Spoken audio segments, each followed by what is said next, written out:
Assalamualaikum warahmatullahi wabarakatuh. Perkenalkan, nama saya Muhammad Faris Wandika, NIM 2010-1157-510023 dari kelas Psikologi A yang pada hari ini berperan sebagai moderator di kelompok 7.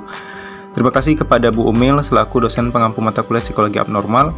Sebelum kami membahas materi kami tentang panic disorder pada hari ini, saya akan memperkenalkan anggota kelompok saya terlebih dahulu.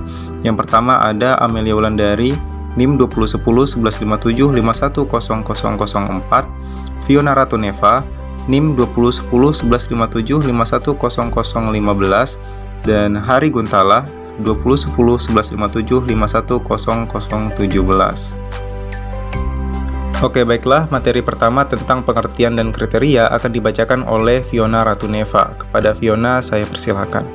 Baik, terima kasih moderator atas kesempatan berbicaranya. Pada materi kami awal ini, saya akan menjelaskan tentang apa sih panic disorder itu. Panic disorder ini itu sebuah gangguan panik yang digambarkan esensial adalah adanya serangan anxietas berat atau panik yang berulang, yang tidak terbatas pada adanya situasi tertentu ataupun suatu rangkaian kejadian yang tak terduga. Kondisi ini terjadi karena ada bagian otak dan sistem saraf yang keliru dalam menerjemahkan gerakan atau sensasi dari tubuh.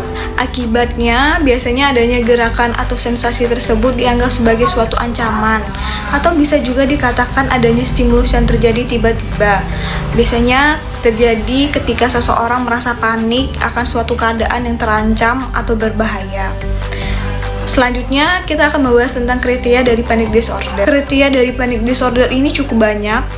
Pertama, yaitu adanya palpitasi atau jantung yang berdebar atau detak jantung yang begitu cepat dari normal. Selanjutnya, yang kedua yaitu adanya berkeringat, 3 gemetar, 4 sensasi sesak nafas atau tercekik. Kelima, yaitu perasaan tersedak.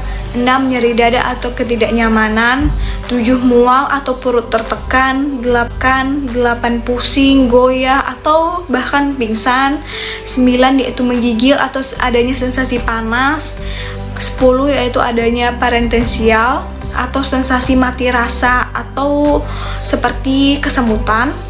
11. Yaitu adanya derealisasi atau perasaan tidak nyata. 12. Yaitu adanya depersonalisasi, terlepas dari diri sendiri. Contohnya yaitu yang ke-12 yaitu takut kehilangan akan kendali diri sendiri atau bisa menjadi gila. Contohnya yang terakhir yaitu takut akan kematian atau takut mati. Baik, hanya itu yang saya sampaikan. Terima kasih. Kembali kepada moderator. Terima kasih kepada Fiona. Materi selanjutnya akan dibacakan oleh Amelia Wulandari. Namun, pada sesi penampilan makalah kali ini, saudari kami Amelia Wulandari di tanggal 13 April 2022, tepatnya di jam 10, beliau dilarikan ke rumah sakit dan sekarang sedang dirawat di Rumah Sakit Tentara Ganting. Maka dari itu, saya akan mewakili saudari kami tersebut untuk membacakan pedoman diagnostik. Oke, baiklah, untuk pedoman diagnostik di panic disorder itu ada 5. Yang pertama, sekurang-kurangnya selama 1 bulan terdapat kekhawatiran akan terjadinya serangan berikutnya atau kekhawatiran atas konsekuensi yang diterima ketika serangan terjadi atau perubahan berlaku karena serangan yang dialami. Serangan panik berulang tanpa terduga. Terus yang ketiga, gangguan tersebut tidak disebabkan oleh efek fisiologis suatu zat, misalnya penyalahgunaan obat-obatan atau kondisi medis lainnya. Terus yang keempat, gangguan panik ini baru menjadi suatu diagnos apabila tidak ditemukan adanya salah satu gangguan fobia seperti yang tercantum di F40 di PPDGJ, seperti kayak gangguan anxietas fobia, agorafobia, fobia sosial, dan fobia khas. Nah, untuk pedoman diagnostiknya sendiri di PPDGJ 3 itu juga sudah disebutkan untuk panic disorder sendiri itu ada beberapa serangan panik. Yang pertama itu serangan panik berisyarat, terus yang kedua serangan yang dipicu secara situasional, dan yang ketiga itu serangan tanpa isyarat. Nah, untuk beberapa penjelasan serangan panik ini kita bisa melihat di bagian layar yang sudah kami tampilkan. Di situ juga sudah tertera ada serangan panik berisyarat, ada serangan yang dipicu secara situasional, terus yang terakhir ada serangan tanpa isyarat. Oke, baiklah, itulah tadi pedoman diagnostik untuk panic disorder. Materi selanjutnya itu akan dibacakan oleh rekan saya yaitu Hari Guntala tentang usia dan etiologi. Kepada Hari, saya persilahkan. Oke, baiklah, di slide selanjutnya yaitu usia. Umumnya berasal dari masa remaja 13 tahun ke atas dan kemunculannya terkait dengan pengalaman hidup yang penuh stres. Oke, berikutnya etiologi gangguan panik. 1. Teori biologis. Teori biologis adalah sensasi fisik yang disebabkan oleh suatu penyakit yang memicu beberapa orang yang mengalami gangguan panik. Contoh, penyakit telinga bagian dalam yang menyebabkan kepusingan yang dirasakan menakutkan bagi beberapa orang yang memicu terjadinya gangguan panik.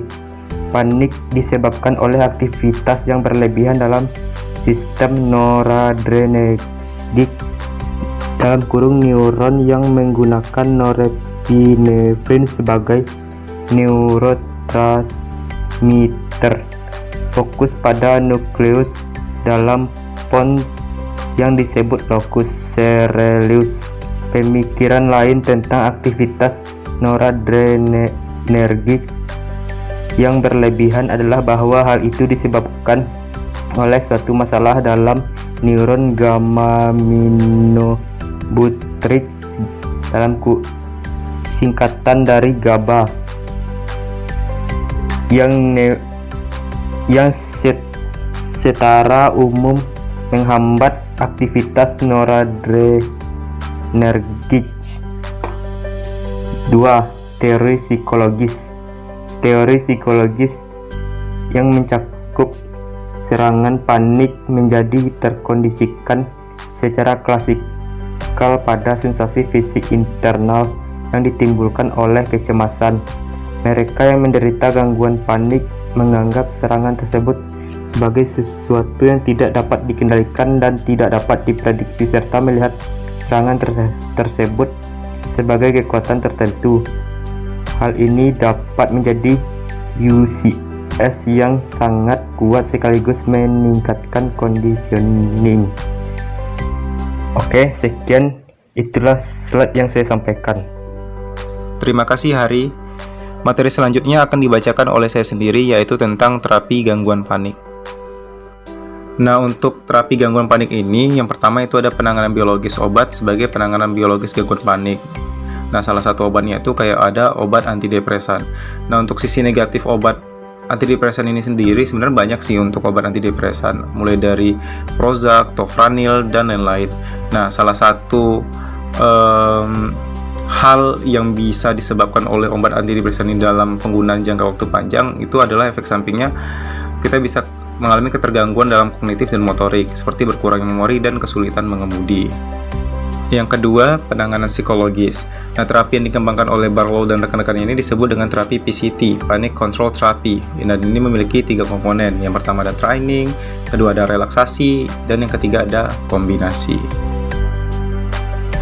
Baiklah, itu tadi materi tentang panic disorder. Maaf jika ada salah dalam penyampaian materi, dan saya selaku moderator mewakili rekan-rekan saya meminta maaf juga atas ketidakmaksimalan kami dalam menampilkan materi pada penampilan makalah kali ini. Semoga apa yang kami sampaikan dapat bermanfaat bagi kita semua. Amin, amin ya robbal alamin. Terima kasih. Jika ada salah kami mohon maaf. Saya akhiri, wabillahi taufiq wal hidayah. Assalamualaikum warahmatullahi wabarakatuh.